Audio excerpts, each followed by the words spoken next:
से दिक्कत ये आती है कि अगर कोई आसपास कार वाला जा रहा है तो उसे निश्चित रूप से पीछे रुकना पड़ेगा, बगल से निकल ही नहीं सकता।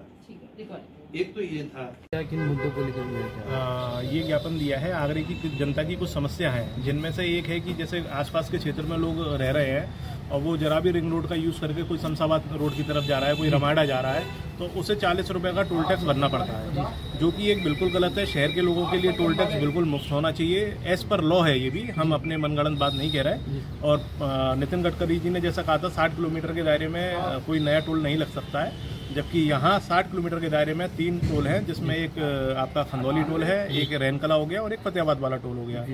और उस रोड की जो स्थिति है वो इतनी गहरी है कि है ना, आप अगर छोटी मोटी कोई गाड़ी जाए तो वो पानी के अंदर डूब जाएगी, दिखेगी भी नहीं। और उसी के लिए एक तो गड्ढे मुक्त सड़क हो, रिंग रोड इतना अभी रिंग रोड बनाए और अभी से इतना गड्ढा हो गया, तो उसमें भ्रष्टाचार की जांच हो, जिन जिन अधिकारियों ने उसमें कमीशन खाया है उनकी जांच हो, और ये टोल टैक्स से लोगों को मुक्ति मिले। इसके लिए हमने आज ज्ञापन दिया है और आगे भी हम इसके लिए कार्रवाई करेंगे और टोल टैक्स हटवा के रहेंगे।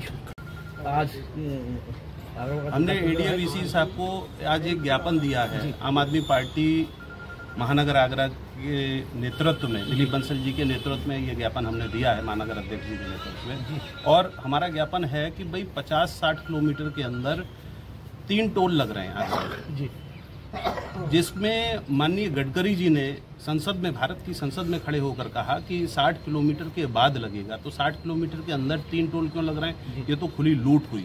इस लूट को बंद होना चाहिए और टोलों पे जो व्यवस्था होनी चाहिए, भाई शौचालय होना चाहिए, फर्स्ट एड व्यवस्था होनी चाहिए, वहाँ पर क्रेन की व्यवस्था होनी चाहिए, वहाँ पर एम्बुलेंस की व्यवस्था होनी चाहिए, फायर ब्रिगेड की व्यवस्था होनी चाहिए। अगर नहीं है तो उन टोलों पे भी तो पेनल्टी हो, उन पे आप।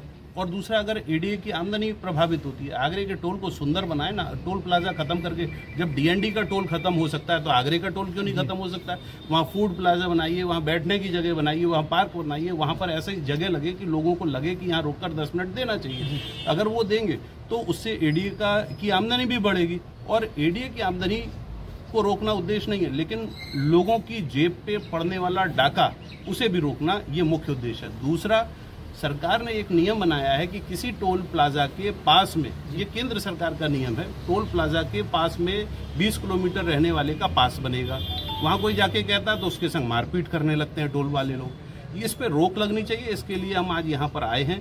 और एक बहुत विशेष काम कि यहाँ पर पास में जनकपुरी सज रही है, कॉलोनी और बस्तियों से भेदभाव हो रहा है। विकास कार्य एक बस्ती में होगा, दूसरी बस्ती में नहीं होगा। शक्ल देख के अगर करेंगे, जाति और धर्म देख के करेंगे तो ये गलत है। सदस्यता तो सबकी चाहिए, लेकिन विकास कार्य किसी किसी का होगा। ये आपसे ज्यादा, मुझसे ज्यादा आप लोग अच्छे से जानते हैं। और अभी कल परसों में पूरी सूची आने वाली है, उसमें सब चीज स्पष्ट हो जाएगा कौन सी बस्ती रह गई।